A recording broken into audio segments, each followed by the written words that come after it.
On a beaucoup de lumière et tout est à notre portée pour mieux faire notre travail. C'est très agréable. Quand on est plus à l'aise à travailler et qu'on a beaucoup moins de douleur, ça permet que ça soit plus convivial.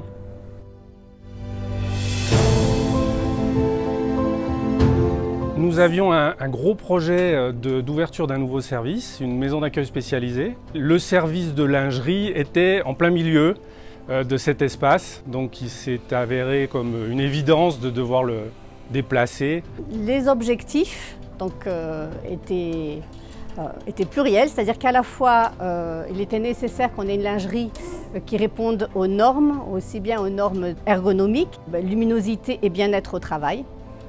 Il est important aussi comme objectif que les lingères aient toute leur place dans la création de cette lingerie. Donc en faisant intervenir le geste, c'était vraiment un travail entre le geste et les lingères.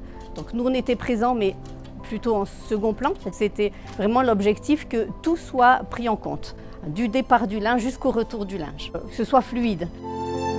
Notre intervention a été de les accompagner dans le cadre d'une démarche structurée. Donc notre méthodo a été assez simple, ça a été de travailler avec les lingères dans l'existant, c'est-à-dire dans la lingerie qui n'était pas du tout adaptée, où là on a repéré l'ensemble des situations de travail et tout le process de travail.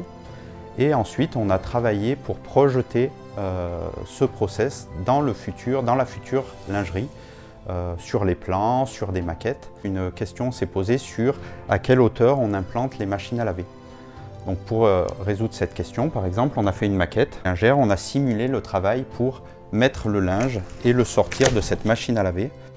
Et à partir de là, ça a permis une aide à la décision pour la direction qui, sur la base des conditions de travail et des situations de travail des lingères, a pu prendre les décisions qui soient les meilleurs compromis possibles entre la faisabilité technique, financière et les conditions de travail.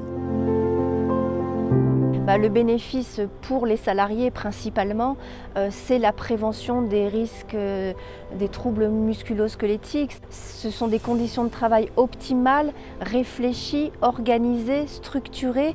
Désormais, elles ont un environnement de travail qui correspond exactement à leurs attentes. Et on arrive à aboutir à quelque chose de valorisant pour le résident et pour nous aussi.